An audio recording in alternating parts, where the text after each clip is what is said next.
to the Restful Refuge, your sanctuary for relaxation and peace. Tonight, I'll be sharing a retelling of the beloved 1843 Christmas classic, A Christmas Carol by Charles Dickens.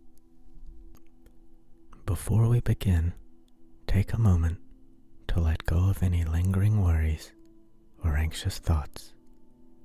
Clear your mind, breathe deeply, and allow yourself to unwind. Now close your eyes, get comfortable, and join me on this heartwarming holiday journey. Stave 1, Marley's Ghost. Marley was dead, to begin with. There was no doubt whatever about that. The register of his burial was signed by the clergyman, the clerk, the undertaker, and the chief mourner. Scrooge signed it, and Scrooge's name was good upon change for anything he chose to put his hand to. Old Marley was dead as a doornail. Now that's a fact, and it would not do to deny it. Yet what a strange and mysterious thing it is to consider that even someone who is so obviously gone can still leave an indelible mark on the world the way Marley did. It was often said by those who knew him that Marley had been as miserly as Scrooge, his old partner in business, a man whose wealth and possessions were the only things that mattered, whose heart was as cold as the snowstorms that had sometimes blanketed London streets in the winter months. For years, Marley had watched Scrooge grow more distant, more rigid, and more obsessed with accumulating wealth at the expense of his own happiness. Until one fateful day, when Marley had passed away. He was a man who could not be swayed by the pleas of others, nor softened by the warmth of familial ties or friendships. It was money, cold and indifferent, that had ruled his life, and ultimately it would be money that left him bereft of love or human connection.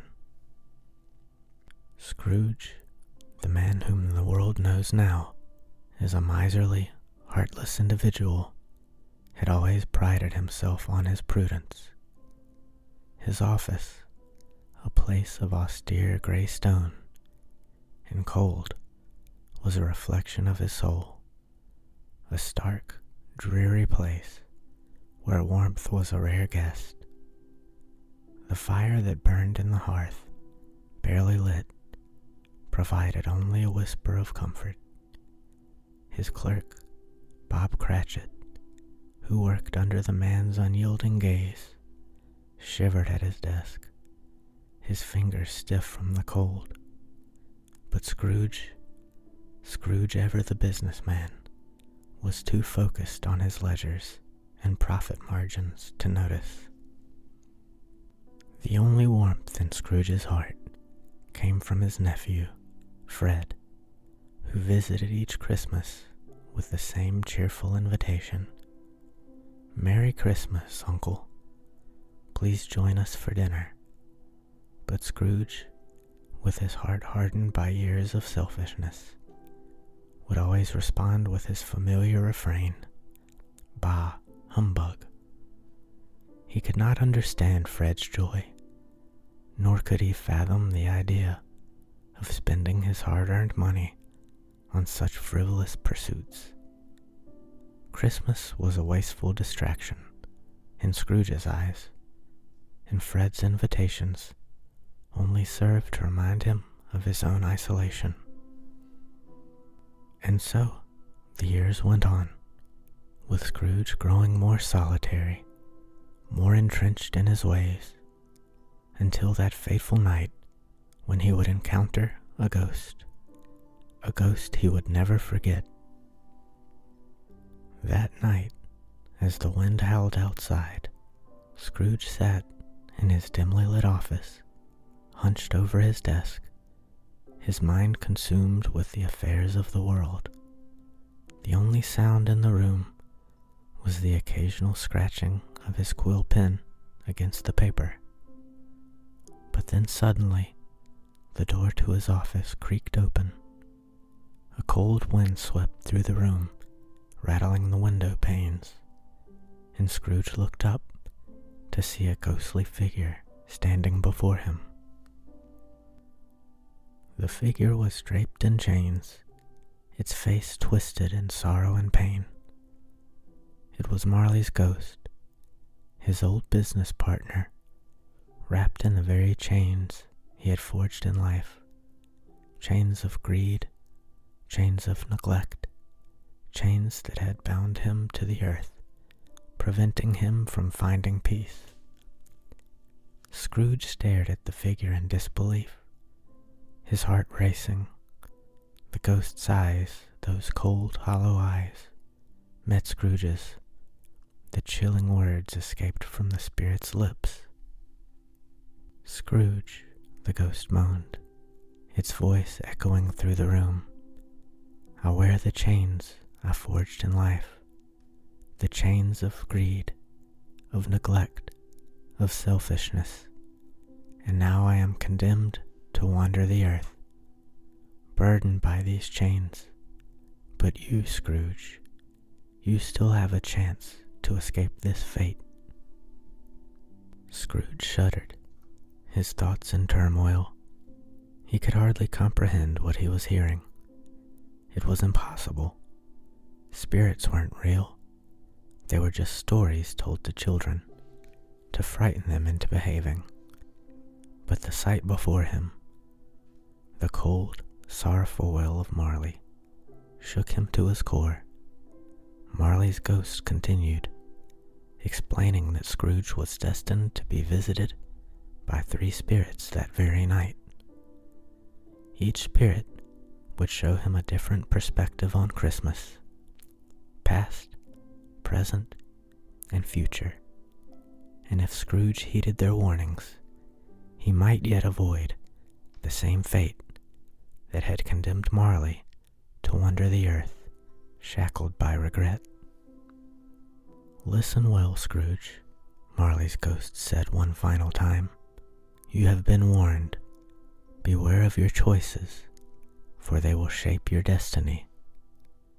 And with that, the ghost disappeared, leaving Scrooge alone in his dimly lit office, his heart pounding in his chest.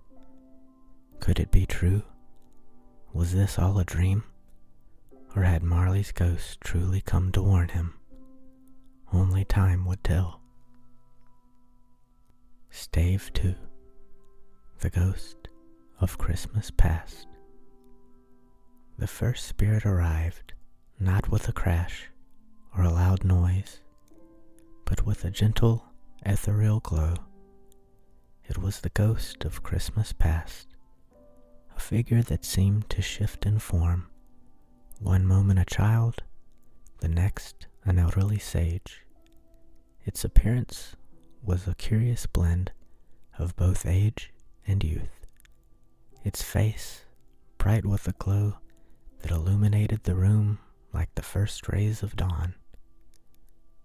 The spirit's eyes, filled with deep wisdom, locked with Scrooge's as it spoke in a voice that was soft yet firm.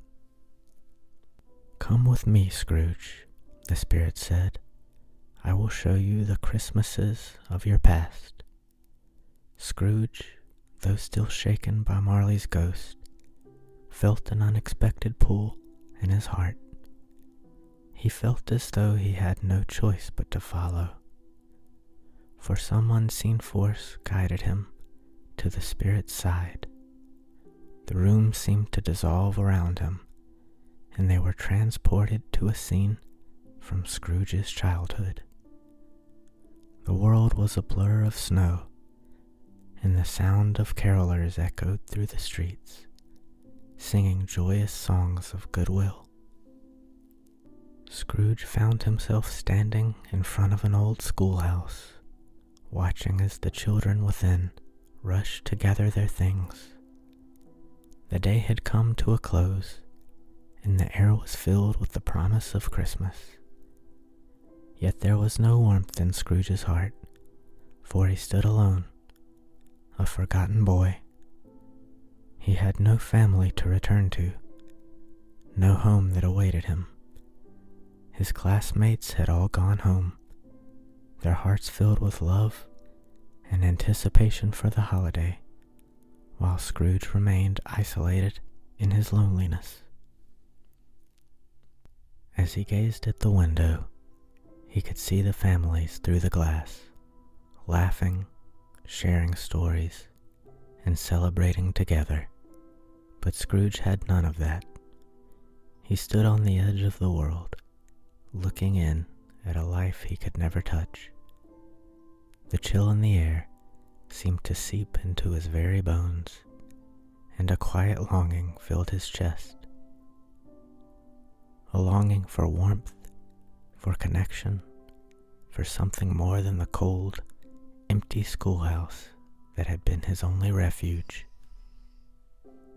The scene shifted before Scrooge's eyes, and he found himself standing in a more familiar place, a room filled with light and warmth. It was a room that seemed full of life, a place where love had once thrived. There he saw a younger version of himself, perhaps a man in his 20s, sitting beside a woman named Belle. They were in the midst of an intimate conversation, the kind of exchange that spoke of shared dreams and hopes. Scrooge watched as Belle smiled at him, her eyes filled with affection. She had a joy about her, a radiance that Scrooge had once adored. At this moment, the younger Scrooge appeared not as the cold, miserly man he had become, but as someone filled with ambition and potential. Belle, clearly in love with him, spoke with hope and excitement, her voice soft but insistent, urging him to think of the future they could build together. Yet, as Scrooge watched, he felt a pang of discomfort. He saw himself becoming distracted, his focus drifting to the piles of money and wealth that had begun to consume his life. Belle's voice, once filled with love and joy, now took on a note of concern. "Ebenezer," she said softly, "you're changing. We were once in love, but now it seems as nothing matters to you more than your wealth. I cannot bear to watch you chase after something that will never bring you happiness." Scrooge's heart wrenched as he saw Belle's face fall with sadness. She stood, gathered her things, and walked away, her silhouette disappearing into the distance. The younger Scrooge stood frozen, unable to move, unable to call her out. The pain of seeing the woman he loved walk away was almost unbearable. He could not have understood at the time that it was not his fortune that she wanted, but his love. His devotion had been to gold, not to her, and as Belle left, so too did Scrooge's chance for true happiness. "Do you see now, Scrooge?" The ghost of Christmas past's voice was a whisper in his ear. "Do you see the cost of your choices? The very thing you sacrificed for money is the thing that can bring the greatest joy." Scrooge could feel the weight of the loss in his chest. He had pushed away love for ambition, and now he was paying the price. But before he could say anything, the scene shifted once again. This time, Scrooge saw himself in his prime, a successful businessman, sitting alone at a large desk, surrounded by stacks of money and business papers. He was a man of power, but the isolation in the room was palpable. The wealth he had amassed could not fill the emptiness in his heart. His past choices had led him here, to a life of solitude, wealth without companionship, success without meaning. He had built a fortress of money, but it was hollow. The people he had once known and loved had faded from his life, their memories replaced by figures on a ledger. Scrooge looked at the man he had become and was sickened by the emptiness reflected in the glass of his office window. "Do you understand now, Ebenezer?" The spirit's voice was no longer gentle, but filled with a deep, resounding sadness. "The wealth you sought after has not brought you happiness. It has only left you isolated, alone in a world of your own making." Tears welled in Scrooge's eyes as he stared at his younger self. He wished he could go back and make a different choice, to reach out to Bill, to care for the people around him. But it was too late. The damage had already been done, and the path he had chosen had led him to a life of coldness. The ghost of Christmas past, seeing the regret in Scrooge's eyes, gave him a gentle touch. "Let us go, Ebenezer. There is more for you to see." With that, the scene faded, and Scrooge found himself back in his dark, lonely room, his heart heavy with the weight of the past. Stave 3. The Ghost of Christmas Present. The spirit to appear was unlike any Scrooge had seen before. It was a towering, magnificent figure, overflowing with abundance. The ghost of Christmas Present was a giant of a spirit, its robes flowing with rich green and gold, reflecting the spirit of the holiday in every color. His presence radiated warmth and joy, a sharp contrast to the coldness that had enveloped Scrooge for so long. The spirit was laughing, its voice booming with good cheer. Its large belly shook like a bowl full of jelly as it moved, and Scrooge couldn't help but feel an unexpected sense of joy in its company. The spirit reached out a hand, inviting Scrooge to join in its laughter. "This is the spirit of Christmas as it is today," the spirit boomed. "Come, Scrooge, let me show you how the world celebrates this day." In an instant, they were whisked away, flying above the streets of London, where the city was alive with the sounds of celebration. Scrooge watched in awe as families, young and old, gathered together to share in the festivities. He saw children laughing in the streets, carolers singing joyous hymns, and shopkeepers inviting people in with warm smiles and open doors. The city was a place of shared joy and connection, where people of all walks of life came together to celebrate the season.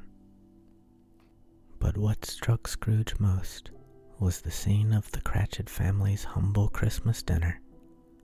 Bob Cratchit, the clerk Scrooge had so often mistreated, was sitting at the table with his wife and children. Despite the meager meal before them, there was an abundance of love in the room. The youngest Cratchit, Tiny Tim, was frail and weak, his tiny body barely able to keep up with the enthusiasm of his siblings. But his laughter was infectious, and the joy he brought to the room was palpable. "God bless us, every one," Tiny Tim declared, his voice high-pitched but full of hope. The sight of Tiny Tim's frailty, coupled with the overwhelming love his family had for him, stirred something deep within Scrooge. He had always focused on wealth and business, but in that moment he saw what truly mattered. It was not the gold in his vault or the profits in his ledger, but the love, the togetherness, and the joy that came from sharing a simple meal with those you cared about. The Cratchits had so little, yet they possessed more love than Scrooge had ever known. "Do you see, Scrooge?" The spirit's voice was kind, filled with gentle understanding. "It is not the wealth of this world that brings true happiness. It is the love we share with one another, the joy of being together, no matter how little we have." Scrooge's heart felt heavy, the weight of his earlier choices pressing down upon him. He had spent his life chasing after something that couldn't bring him the joy he saw before him. But before he could reflect further, the spirit waved its hand, and the scene shifted. They arrived at another home, this time Fred's. Scrooge had never known Fred to be anything but cheerful, and now he saw why. Fred's house was filled with warmth and laughter. Scrooge watched his nephew, a man full of joy and generosity, welcoming guests with open arms. Fred had never held Scrooge's wealth against him, and now, despite the old man's dismissiveness, Fred had a family and a life full of happiness. "Here, Scrooge," the spirit said, "is the future that could have been yours, had you chosen differently. Look at your nephew. Look at the joy that surrounds him, and the joy he would share with you if you only allowed it." Scrooge was moved.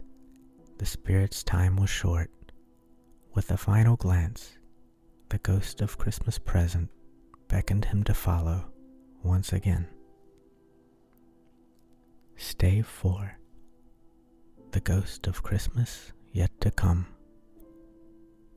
The atmosphere shifted abruptly as the next spirit appeared.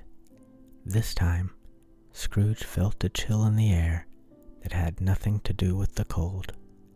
The room darkened, and a shadowy figure emerged. It was the ghost of Christmas yet to come, but it was unlike the other spirits. Cloaked in a black hooded robe, its face was hidden, and its presence was one of foreboding silence. Scrooge felt an overwhelming sense of dread. The spirit did not speak.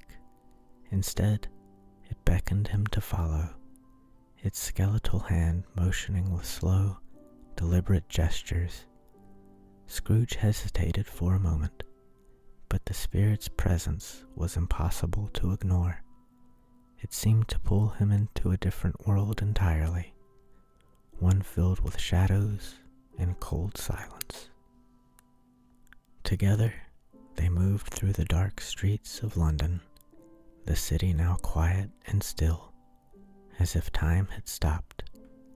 Scrooge felt the weight of his own steps, but more so, he felt the presence of the spirit at his side, cold, unfeeling, and relentless. The first place they visited was a gathering of people in a dark, smoky room. The conversation was hushed, yet Scrooge could hear snippets of what they were saying. None of it was kind. "Did you hear the news?" one man muttered. "The old miser has passed." "Good riddance," another voice said coldly. "No one will miss him. I heard he left no family, no friends, just his money. There's always someone eager for that." Scrooge recoiled at the words. He wanted to step forward, to scream out that he was still alive, but the ghost's silence held him firm. He could do nothing but watch as these people spoke of him as though he were already dead, his passing a mere inconvenience to be only shrugged off. There was no sorrow, no remorse, only a sense of indifference, even relief. The spirit guided him further. They visited a local shop where people haggled over the belongings of the deceased. Scrooge's things, his clothes, his furniture, even the simple items he'd used every day, were being sold off at a pittance. No one cared for what he had accumulated in life. They only cared for the value of what could be extracted after his death. Finally, they arrived at a graveyard.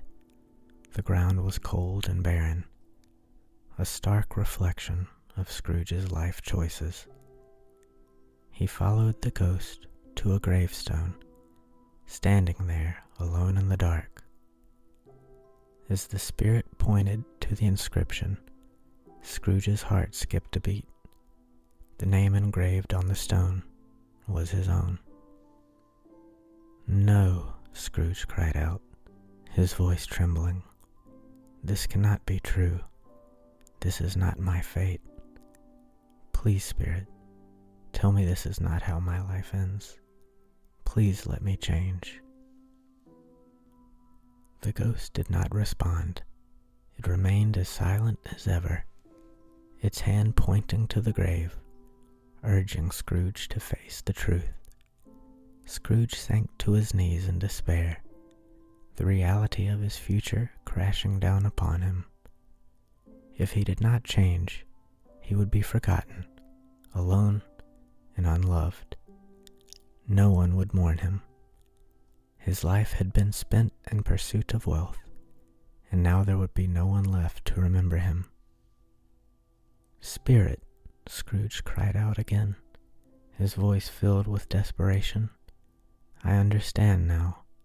I understand what I have become. Please tell me I can change. Please give me the chance to make things right." The ghost remained silent, but the weight of his presence was clear. Scrooge's life hung in the balance, and it was up to him to take the necessary steps to alter his future. The ghost's silence was the final lesson Scrooge needed.